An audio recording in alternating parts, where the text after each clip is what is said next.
একদিন এশার নামাজের সময় সাহাবীরা মসজিদে অপেক্ষা করতেছে। রাসূলুল্লাহ সাল্লাল্লাহু আলাইহি সাল্লাম প্রচন্ড অসুস্থ হয়ে গেছে। আম্মা জান আয়েশা সিদ্দিকা রাদিয়াল্লাহু তাআলা আনহাকে নবীজি জিজ্ঞাসা করলেন, ঘরের সদস্য যারা আরো তাদেরকে জিজ্ঞাসা করলেন, আসাল্লান নাস, আচ্ছা সাহাবীরা কি নামাজ পড়ছে? আম্মাজান জবাব দিলেন, লা হুম ইয়ান্তাজিরুনাক, হুজুর সাহাবীরা এখনো নামাজ পড়ে নাই, তারা আপনার অপেক্ষায় আছে, আপনি যাবেন, আপনার ইমামতিতে তারা নামাজ পড়বে।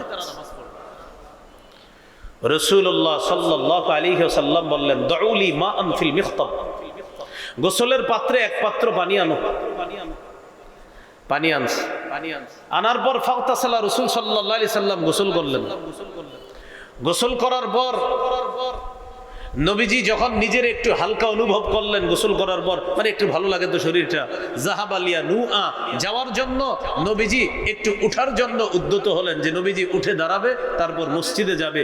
যেই মাত্র নবী উঠে দাঁড়াবেন মসজিদে যাওয়ার জন্য, উগমিয়া আলাই, সাথে সাথে আবার বেহুশ হয়ে গেছে। রাসূলুল্লাহ সাল্লাল্লাহু আলাইহি ওয়াসাল্লামের জীবনের অন্যতম একটি দিক হলো মেরাজে গমন।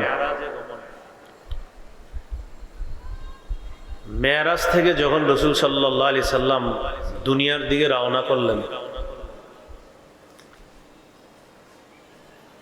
মুসা আলাইহিস সালামের সাথে সাক্ষাৎ। বুখারীর 349 নম্বর হাদিসে আছে এই কথাটা। মুসা আলাইহিস সালাতু ওয়াস সালাম বললেন, আপনার উম্মতকে আল্লাহ কি দিয়েছে? রাসূলুল্লাহ সাল্লাল্লাহু আলাইহি ওয়াসাল্লাম বললেন, 50 ওয়াক্ত নামাজ। মুসা আলাইহিস সালাতু ওয়াস সালাম বললেন, আপনার উম্মত 50 ওয়াক্ত নামাজ এই পড়ার সামর্থ্য রাখে না, এটা তাদের জন্য কষ্টকর হবে, আরো কমায় আনেন। রাসূলুল্লাহ সাল্লাল্লাহু আলাইহি ওয়াসাল্লাম আল্লাহর কাছে গেলেন, আল্লাহ কমায় দিলেন। এইভাবে বারবার নবীজি আল্লাহর কাছে যায়, আবার মুসা নবীর সাথে সাক্ষাৎ হয়। তিনি বারবার জিজ্ঞাসা করে, কত ওক্ত? তো 5 ওক্ত কমাইলে যা যা থাকে এটা বলে। সর্বশেষ 5 ওক্ত কমাইতে কমাইতে 50 ওক্তের মধ্যে 45 ওক্ত কমানো হয়ে গেছে। 5 ওয়াক্ত নামাজ নিয়ে রওনা করলেন। মুসা আলাইহিস সালাতু ওয়াস সালাম বললেন, কত ওক্ত নামাজ? নবী বললেন 5 ওক্ত। মুসা নবী বললেন, এটাও এরা ভালোভাবে পড়বে না, আরো কমায় আনেন। রাসূলুল্লাহ সাল্লাল্লাহু আলাইহি ওয়াসাল্লাম বললেন, আমার রবের কাছে আর কমানোর বিষয়ে আমি আবদার করব না, আমার লজ্জা লাগতেছে। 45 ওক্ত কমায় দিস, থাক 5 ওক্ত থাক, আর কমানোর কথা বলবো না, আমার লজ্জা করতেছে। রাসূলুল্লাহ সাল্লাল্লাহু আলাইহি ওয়াসাল্লাম 5 ওয়াক্ত নামাজ নিয়ে রওনা করলেন। আল্লাহ তাআলা রাসূল সাল্লাল্লাহু আলাইহি সাল্লামকে বললেন, হাবিব, নির্ধারণ করেছিলাম 50 ওয়াক্ত, আপনার আবেদনের পরিপ্রেক্ষিতে আমি কমাইতে কমাইতে 45 ওয়াক্ত কমিয়ে দিলাম। 5 ওয়াক্ত নিয়ে আপনি রওনা করলেন। আপনার উম্মত যদি 5 ওয়াক্ত পড়ে সব 50 ওয়াক্তেরই ঠিক থাকবে। এই বিষয়টার প্রতি লক্ষ্য রেখে আপনাদের সামনে তেলাওয়াত করেছি সূরা নিসার 103 নম্বর আয়াত। আয়াতে আল্লাহ বলেন, ইন্নাস সালাতা কানাত আলাল মুমিনিনা কিতাবাম মাওকুতা, নিশ্চয়ই মুমিনদের উপর সময় মতো নামাজ পড়া ফরজ। মুমিনদের উপর সময় মতো নামাজ পড়া ফরজ। এই বিষয়ে কয়েকটি কথা আমরা জানব। প্রথম কথা হলো, নামাজ ইসলাম যেই 5টি ভিত্তির উপর প্রতিষ্ঠিত করা হয়েছে, এই 5টির মধ্যে অন্যতম একটি ভিত্তি হলো নামাজ। সহিহ বুখারীর 8 নম্বর হাদিস। এই হাদিসে আছে, রাসূলুল্লাহ সাল্লাল্লাহু আলাইহি ওয়াসাল্লাম বলেন, বুনিয়াল ইসলামু আলা খামসিন, ইসলামকে প্রতিষ্ঠিত করা হয়েছে 5টি ভিত্তির উপর। শাহাদাতি আল্লাহ ইলাহা ইল্লাল্লাহ ওয়া আন্না মুহাম্মাদুর রাসূলুল্লাহ। এক নম্বরে সাক্ষী দেওয়া যে আল্লাহ ছাড়া কোনো ইলাহ নাই, মুহাম্মদ সাল্লাল্লাহু আলাইহি ওয়াসাল্লাম আল্লাহর রাসূল। দুই নম্বর ওয়া ইকামিস সালাহ, নামাজ প্রতিষ্ঠিত করা। তিন নম্বর ওয়া ইতাইজ যাকাত, যাকাত আদায় করা। চার নম্বর ওয়াল হজ্জি, হজ করা। পাঁচ নম্বর ওয়া সাওমি রমাদান, রমজানের রোজা রাখা। এই পাঁচ ভিত্তির মধ্যে দ্বিতীয় ভিত্তিটার নাম হলো নামাজ। আজকের আলোচনার দ্বিতীয় কথা, নামাজ ইসলামের যে রুকন আছে, রুকনের মধ্যে অন্যতম গুরুত্বপূর্ণ একটি রুকন হলো নামাজ। সহিহ বুখারীর বর্ণনা ৭৩৭৩ নম্বর হাদিস। এই হাদিসের মধ্যে আছে, লাম্মা বাআসান নবী সাল্লাল্লাহু আলাইহি ওয়াসাল্লাম মুআয ইবনে জাবাল ইলা নাহবিল ইয়ামান। রাসূলুল্লাহ সাল্লাল্লাহু আলাইহি ওয়াসাল্লাম যখন তার সাহাবী মুআয ইবনে জাবাল রাদিয়াল্লাহু তাআলা আনহুকে ইয়ামান দেশের দিকে প্রেরণ করলেন, নবীজি মুআয ইবনে জাবালকে বললেন, মুআয, ইন্নাকা তাকদামু আলা কওমিন মিন আহলিল কিতাব, তুমি এমন এক জাতির কাছে যাইতেছো যে জাতি হলো আহলে কিতাব। তাদের কাছে যাওয়ার পর সর্বপ্রথম তাদেরকে যে দাওয়াত দিবা তুমি, আইয়ুহিদুল্লাহ, তারা যেন আল্লাহর একত্ববাদ স্বীকার করে, এই একত্ববাদের দাওয়াত দিবা। ফাইন আরাফু যালিকা, তারা যদি আল্লাহর একত্ববাদের বিষয়টা জেনে নেয়, এই বিদ্যা অর্জন করার পর এই বিষয়টা যদি তারা মেনে নেয়, দ্বিতীয় নম্বরে তাদেরকে জানায়া দিবা, আখবিরহুম আন্নাল্লাহ, তুমি তাদেরকে এই সংবাদ দিবা যে আল্লাহ কদ ফারাদা আলাইহিম খামসা সালাওয়াতিন, আল্লাহ পাক রব্বুল আলামিন তাদের উপর ৫ ওয়াক্ত নামাজ ফরজ করেছেন। ফি ইয়াউমিহিম ওয়া লাইলাতিহিম, দিনে এবং রাতে আল্লাহ তাদের উপর ৫ ওয়াক্ত নামাজ ফরজ করেছেন। তাহলে এক নাম্বার তাওহীদের দাওয়াত দিবা। দুই নাম্বার তাদেরকে ইসলামের অন্যতম গুরুত্বপূর্ণ রুকনের দাওয়াত দিবা, সেটা হলো কি, যে আল্লাহ তাদের উপর দিনে এবং রাতে ৫ ওয়াক্ত নামাজ ফরজ করেছে, এই দাওয়াত দিবা। এই হলো আজকের দ্বিতীয় কথা আমরা জানলাম। প্রথম কথা জানলাম ইসলামের ৫ ভিত্তির একটা হলো নামাজ। দ্বিতীয়টা জানলাম ইসলামের অন্যতম গুরুত্বপূর্ণ একটি রুকন হলো নামাজ। তিন নাম্বার কথা, আল্লাহ তাআলা সর্ব অবস্থায় নামাজের প্রতি যত্ন নেওয়ার আদেশ করেছেন। সর্ব অবস্থায়, মুকিম অবস্থায় থাকলেও নামাজের গুরুত্ব দিতে হবে, মুসাফির অবস্থায় থাকলেও নামাজের গুরুত্ব দিতে হবে, সুস্থ থাকলেও নামাজের গুরুত্ব দিতে হবে, অসুস্থ থাকলেও নামাজের গুরুত্ব দিতে হবে, স্বাধীন দেশে বসবাস করলেও নামাজের গুরুত্ব দিতে হবে, পরাধীন দেশে যদি কোনো মুসলমান বসবাস করেন সেখানেও নামাজের গুরুত্ব দিতে হবে, যুদ্ধ কবলিত কোনো রাষ্ট্রে যদি বসবাস করে সেখানেও নামাজের প্রতি যত্নবান হতে হবে মুসলমান। সূরা বাকারা 238 নম্বর আয়াতে আল্লাহ বলেন, হাফিজু আলা সালাওয়াত, তোমরা নামাজ সমূহের প্রতি যত্নবান হও। যে কোনো অবস্থায় থাকবা নামাজের প্রতি যত্নবান হবা। এই বিষয়টি বুঝে আসবে, বুখারীর একটি হাদিস শুনি, সহজে বুঝে আসবে। সহিহ বুখারীর 1117 নম্বর হাদিস। হাদিসের বর্ণনাকারী সাহাবীর নাম ইমরান ইবনে হুসাইন রাদিয়াল্লাহু তাআলা, তিনি বলেন, কানাত বি বাওয়াসির, আমার অর্শরোগ ছিল। অর্শরোগ চিনেন তো? অর্শরোগ। সাহাবী বলেন আমার অর্শরোগ হয়েছে। এখন আমার যে অর্শরোগ, এই অবস্থা আমি নামাজ পড়বো কিভাবে, এই মাসালা জিজ্ঞাসা করলাম নবীর কাছে।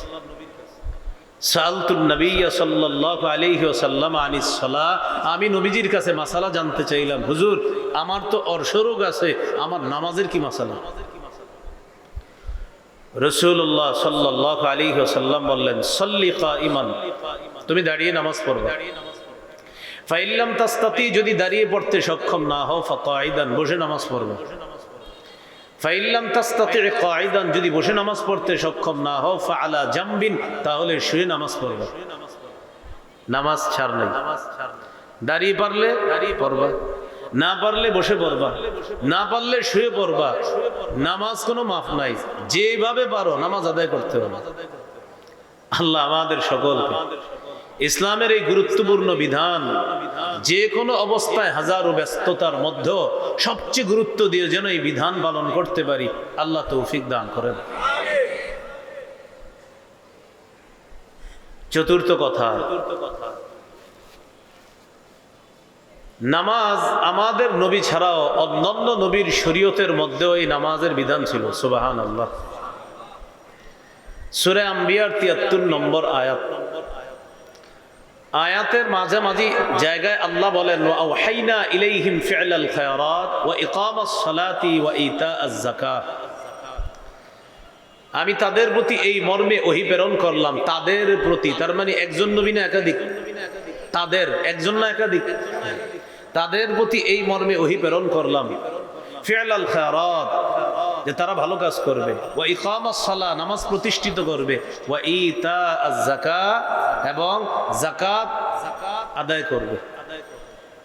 এই আয়াত দ্বারা বোঝা যায় আমাদের নবী ছাড়া অন্যান্য নবীর শরীয়তের মধ্যে নামাজ ছিল। হ্যাঁ, ৫ ওয়াক্ত ছিল না, বাকি নামাজ ছিল, বিভিন্ন পদ্ধতি ছিল। এই হলো চতুর্থ কথা। ৫ নাম্বার কথা, নামাজ এটা হলো দ্বীনের খুঁটি। বলেন তো ভাই, দ্বীনের খুঁটি কি? নামাজ। তিরমিজির ২৬১৬ নম্বর হাদিস, ২৬১৬। এই হাদিসের মধ্যে আসছে, বিশাল বড় হাদিসটা, হাদিসের শেষের দিকে গিয়ে একটা অংশ আসছে। রাসূলুল্লাহ সাল্লাল্লাহু আলাইহি ওয়াসাল্লাম বলেন, রাসুল আমরি আল ইসলাম, দ্বীনের মূল হলো ইসলাম। সবাই বলেন তো, দ্বীনের মূল কি? ইসলাম। এরপরে নবী বলেন, ওয়া আমুদুহুস সালাহ, দ্বীনের খুঁটি হলো নামাজ। ওয়া যিরওয়াতু সানামিহি আল জিহাদ, দ্বীনের সর্বোচ্চ শিখর হলো জিহাদ। সুবহানাল্লাহ। এই হাদিসটা বুঝেন, কয়টা কথা এখানে? ৩টা। দ্বীনের মূল বলেন ইসলাম, দ্বীনের খুঁটি সর্বোচ্চ শিখর জিহাদ। আবার দ্বীনের মূল কি? খুঁটি সর্বোচ্চ শিখর। কোন ব্যক্তি মুসলমান হয়েছে, তাহলে দ্বীনের মূল ভিত্তি পাওয়া গেছে তার মধ্যে, কিন্তু এখনো দ্বীন শক্তিশালী হয় নাই। যখন সে নামাজ পড়া শুরু করবে তাহলে তার দ্বীন শক্তিশালী হয়েছে। সুবহানাল্লাহ। কারণ দ্বীনের খুঁটি কি? নামাজ।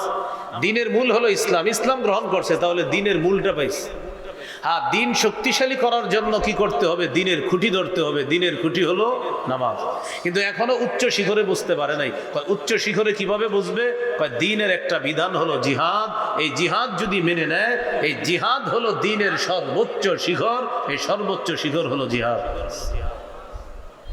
তাহলে দ্বীনের মূল ইসলাম, দ্বীনের খুঁটি নামাজ, আর দ্বীনের সর্বোচ্চ শিখর কি? জিহাদ। এই হাদিস থেকে আমরা জানলাম দ্বীনের খুঁটি হলো নামাজ। এ হলো আজকের ৫ নাম্বার কথা। আজকের আলোচনার ৬ নম্বর কথা। রাসূলুল্লাহ সাল্লাল্লাহু আলাইহি ওয়াসাল্লামের জীবনের সর্বশেষ ওসিয়ত উম্মতের প্রতি, মানে ইন্তেকালের আগে সর্বশেষ ওসিয়ত নামাজ। সবাই জোরে বলবেন, আমার নবী দুনিয়া থেকে যে বিদায় নিছেন, বিদায় নেওয়ার আগে সর্বশেষ ওসিয়তটা কি? নামাজ। দলিল আবু দাউদ হাদিসের কিতাব ৫১৫৬ নম্বর হাদিস। হাদিসের বর্ণনাকারী আলী ইবনে আবি তালেব রাদিয়াল্লাহু তাআলা তিনি বলেন, রাসূলুল্লাহ সাল্লাল্লাহু আলাইহি ওয়াসাল্লামের সর্বশেষ কথা ছিল আস-সালাত আস-সালাত ইত্তাকুল্লাহা ফিমা মালাকাত আইমানুকুম। এটা এক বর্ণনায়। অন্য বর্ণনায় আস-সালাত ওয়া মা মালাকাত আইমানুকুম। আবু দাউদের যে বর্ণনাটি বললাম, এখানে আসছে আস-সালাত আস-সালাত ইত্তাকুল্লাহা ফিমা মালাকাত আইমানুকুম। ইবনে মাজার বর্ণনা আস-সালাত ওয়া মা মালাকাত আইমানুকুম। আমার উম্মত নামাজ নামাজ। এই নামাজ নামাজ মানে নামাজের প্রতি যত্নবান হও, নামাজের প্রতি যত্নবান হও। আর তোমাদের অধীনস্থ গোলাম চাকর বাকর যারা, তাদের ব্যাপারে তোমরা আল্লাহকে ভয় করো। এই কথাটা ছিল উম্মতের প্রতি নবীর জীবনের সর্বশেষ ওসিয়ত। প্রিয় মুসলমান ভাইয়েরা, আমি সহ সবাই বলেন তো, আমাদের নবীর জীবনের সর্বশেষ ওসিয়তটা কি? এই হলো 6 নম্বর কথা। আজকের আলোচনার 7 নম্বর আলোচনা, নামাজের গুরুত্ব। নামাজের গুরুত্বে আমরা কয়েকটি হাদিস মন দিয়ে শুনব। নাসাই শরীফের হাদিস 3939 নম্বর হাদিস। এই হাদিসের মধ্যে আছে রাসূলুল্লাহ সাল্লাল্লাহু আলাইহি ওয়াসাল্লাম বলেন, হুব্বিবা ইলাইয়া মিনাদ দুনিয়া আন-নিসা ওয়াত-তিবু ওয়া জুইলা কুররাতু আইনি ফিস সালাহ। রাসূলুল্লাহ সাল্লাল্লাহু আলাইহি ওয়াসাল্লাম বলেন, এই পৃথিবীর মধ্য থেকে 3টি জিনিস আমার কাছে প্রিয় করে দেওয়া হয়েছে। আমাদের নবীর কাছে 3টি জিনিস প্রিয় করে দেওয়া হয়েছে। 1 নাম্বার আন-নিসা, মা জাতি নবীর কাছে খুব প্রিয়। 2 নাম্বার আত-তিব, সুগন্ধি। 3 নাম্বার জুইলা কুররাতু আইনি ফিস সালাহ। নবীজি বলেন, নামাজের মধ্যে আমার চোখের শীতলতা রাখা হয়েছে। এর মানে আমার নবী নামাজে দাঁড়াইলে সবচেয়ে বেশি আনন্দ পাইতেন। তো নবী বলেন, আমার চোখের শীতলতা এটা করে দেওয়া হয়েছে কি? নামাজটাই ছিল আমার চোখের শীতলতা। এখান থেকে বুঝে আসে নামাজের গুরুত্ব, যে নবী বলেন পৃথিবীর 3টা জিনিস আমার কাছে সবচেয়ে প্রিয় করে দেওয়া হয়েছে। এই 3টার মধ্যে একটা হলো নামাজ। নামাজের গুরুত্বের মধ্যে আরেকটা হাদিস শুনি আমরা। সহিহ বুখারীর বর্ণনা 4836 নম্বর হাদিস। এই হাদিসের বর্ণনাকারী সাহাবীর নাম মুগীরা ইবনে শুবা রাদিয়াল্লাহু তাআলা। তিনি বলেন, কাবান নবী সাল্লাল্লাহু আলাইহি ওয়াসাল্লাম, নবীজি নামাজের মধ্যে এত অধিক সময় দাঁড়িয়ে থাকতেন, হাত্তা তাওয়াররামাত কদামা, দাঁড়িয়ে থাকতে থাকতে নবীর 2 পা মুবারক ফুলে যেত। কিলা লাহু, নবীকে বলা হতো, গফারাল্লাহু লাকা মা তাকদ্দামা মিন যামবিকা ওয়া মা তাআখার। হুজুর, আপনার আগে পরে কোনো গুনাহ নাই, সব মাফ। কোনো গুনাহ নাই আপনার, তো কোনো গুনাহই নাই। আপনি এত লম্বা সময় নামাজে দাঁড়িয়ে থাকেন, আপনার পা মুবারক ফুলে যায়। রাসূলুল্লাহ সাল্লাল্লাহু আলাইহি ওয়াসাল্লাম জবাব দিতেন, আফালা আকুনু আবদান শাকুরা, আমি কি আল্লাহর শুকর গুজারি বান্দা হব না? যে আল্লাহ আমাকে এত বড় নিয়ামত দান করেছেন, এই আল্লাহর শুকরিয়া আদায় করার জন্য আমি লম্বা সময় নামাজের মধ্যে কাটিয়ে দিয়েছি। তাহলে বলেন তো, আমাদের নবী নামাজে কম সময় দাঁড়িয়ে থাকতেন না অনেক বেশি সময়? আমরা যদি নামাজে দাঁড়াই, কোনো কারণে যদি নামাজের মধ্যে কারেন্ট চলে যায়, দাড়িতে হাত দেয়, কপালে হাত দেয়, চেহারায় হাত দেয়, মেজাজ খারাপ, খালি থুরটা কইতে পারে না নামাজে, না বলে ফেলত, ঠিক না? থুর যদি কর সুযোগ থাকতো বলে ফেলত, মেজাজ খারাপ। বুখারীর আরেকটা হাদিস শুনেন, 1135 নম্বর হাদিস। এই হাদিসের মধ্যে আছে আব্দুল্লাহ ইবনে মাসউদ রাদিয়াল্লাহু তাআলা, নবীর একজন সাহাবী। তিনি বলেন, একদিন শখ করে আল্লাহ রসুলের সাথে রাতের নামাজে দাঁড়াইছি। শখ বুঝেন তো? কেমনি বুঝাবো বাংলাটা? শখ মানে আউশ, মানে শখ। শখ বলেন আগ্রহ, শখ করে মানে আমার শখের জিনিস এটা, এরকম বলেন না? এই আর কি। নবীর সাথে শখ করে নামাজে দাঁড়াইছে। কোন নামাজ? রাতের নামাজ। মানে নবী রাতে যে তাহাজ্জুদ পড়ে, নফল পড়ে, এই নামাজে দাঁড়াইছে। সাহাবী শখে নবীর সাথে দাঁড়াইছে যে আজকে নবীর সাথে রাতে নামাজ পড়ব। সাহাবী বলেন, শোনো কি ঘটনা ঘটছে জানো? লাম ইয়াজাল কাইমান, তিনি ইমাম, আমি হইলাম মুক্তাদি। এত লম্বা সময় নবী নামাজে দাঁড়ায় রয়েছে, আমি মনে মনে একটা নিয়ত করে ফেলছি যে নিয়তটা বেশি সুন্দর না। অন্যান্য সাহাবীরা বললেন, আপনি কি নিয়ত করছেন, আমরা একটু জানতে চাই। তো তিনি বলেন, হামামতু বিআমরি সাউইন, একটা মন্দ নিয়ত করে ফেলেছিলাম। তো অন্যরা জানতে চাইলেন নিয়তটা কি, একটু বলেন। তিনি বললেন, হামামতু আন আকউদা ওয়া আদারান নবী সাল্লাল্লাহু আলাইহি ওয়াসাল্লাম, আমি নিয়ত করে ফেলেছিলাম, নবী এত সময় লম্বা সময় নামাজে দাঁড়িয়ে আছে, আমি নিয়ত করে ফেলেছিলাম আমি বসে যাব, নবীরে ছেড়ে দিব, মানে আমি ইক্তেদা চাইরা বসে যাই, নবী নামাজ পড়ুক।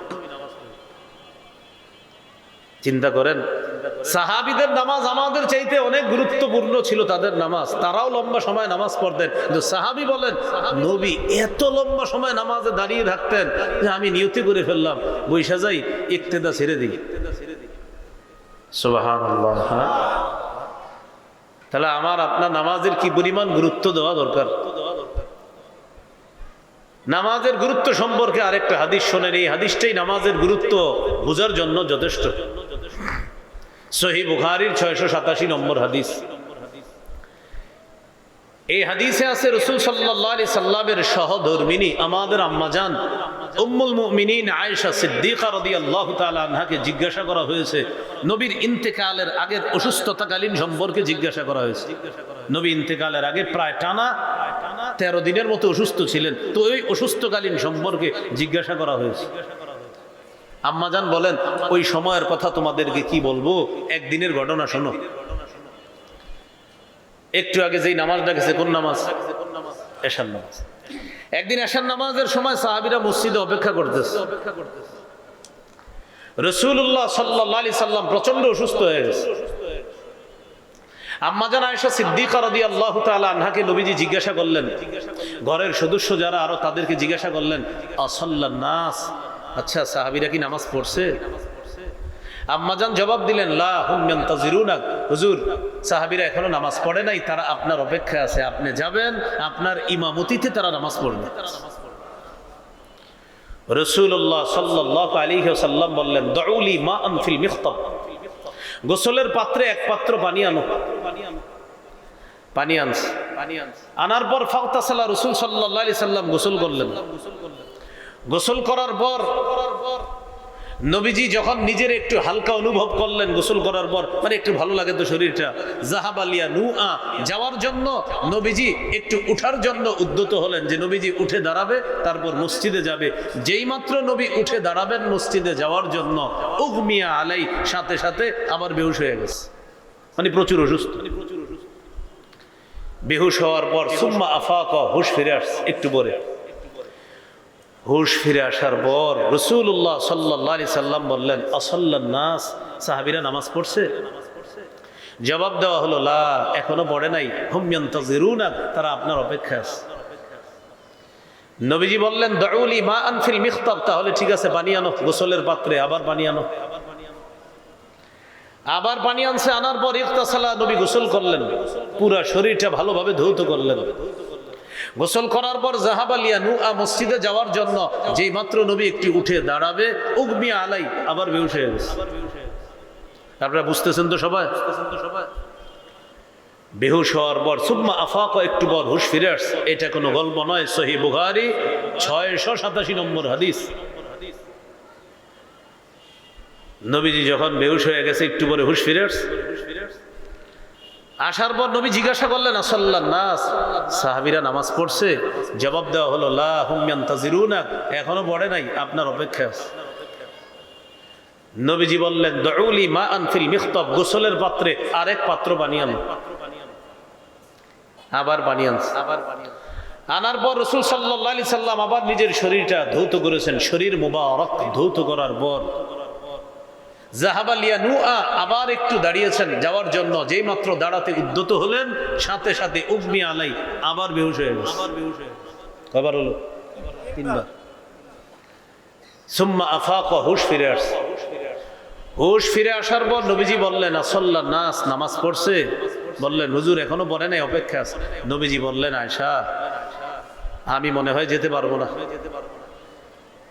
একটা লোক ডাকো। নবী একজনকে ডাকলেন, ডাকায়া বললেন, যাও আবু বকরের কাছে যাও, গিয়ে আবু বকরকে বলো আবু বকর যেন সাহাবীদেরকে নামাজ পড়ায় দেয়। নামাজের প্রতি কি পরিমাণ গুরুত্ব থাকলে, যার আগে কোনো গুনাহ নাই, পরে কোনো গুনাহ নাই, আল্লাহর পরে যিনি শ্রেষ্ঠ এই ব্যাপারে কোনো সন্দেহ নাই, তিনি নামাজে যাওয়ার জন্য বারবার বেহুশ হইতেছে, আবার হুশ ফিরে আসে, আবার শরীর ধৌত করে নামাজে যাওয়ার জন্য। শেষে বললেন, আয়েশা আবু বকরকে বলো নামাজ পড়াইয়া দিতে। আম্মাজান বলেন, আন-নাসু উকুফুন ফিল মসজিদ, কয় শোনো, যেই নামাজের অপেক্ষায় সাহাবীরা ছিল সেটা হলো এশার নামাজের অপেক্ষায় সাহাবীরা মসজিদে ছিল। তো আম্মাজান বলেন এইভাবে আমার আব্বা আবু বকর সিদ্দিকের ইমামতিতে সাহাবায়ে কেরাম নবীর অসুস্থতাকালীন সময়ে নামাজ পড়েছেন। একদিন জোহরের সময় বা আসরের সময় ঘটনা কি ঘটলো, নবীজি নিজের একটু হালকা অনুভব করলেন। হযরত আব্বাস, হযরত আলী রাদিয়াল্লাহু আনহুমা তাদের দুইজনের কাঁধে হাত দিয়ে আল্লাহ রাসূল হেঁটে হেঁটে মসজিদে গেলেন। আবু বকর সিদ্দিক তখন ইমামতির জায়গায়। আবু বকর সিদ্দিক সরে যেতে চাইলেন, নবী ইশারা করলেন, না ওখানেই থাকো, সেখানেই থাকো। নবীজি গিয়ে বসলেন। আবু বকর সিদ্দিক নবীরে অনুসরণ করলেন, সাহাবীরা আবু বকর সিদ্দিককে ইক্তেদা করে নামাজ পড়লেন। সুবহানাল্লাহ। আল্লাহ আমাদেরকে নামাজের গুরুত্ব বুঝে পাঁচ ওয়াক্ত নামাজের গুরুত্ব দেওয়ার তৌফিক দান করেন। বলেন তো প্রিয় ভাইয়েরা, হাজারো ব্যস্ততার মাঝে সবচেয়ে গুরুত্ব দিব কি? নবীজির জীবনের সর্বশেষ ওসিয়ত ছিল আমাদের প্রতি কি? আল্লাহ আমাদের সকলকে নামাজের গুরুত্ব দেওয়ার তৌফিক দান করেন। এই গেল আজকের আলোচনার 7 নাম্বার আলোচনা। মনে আসেনি? 7 নাম্বার নামাজের গুরুত্ব গেল। আজকের আলোচনার 8 নাম্বার আলোচনা, নামাজের উপকারিতা। নামাজ পড়লে কি উপকার?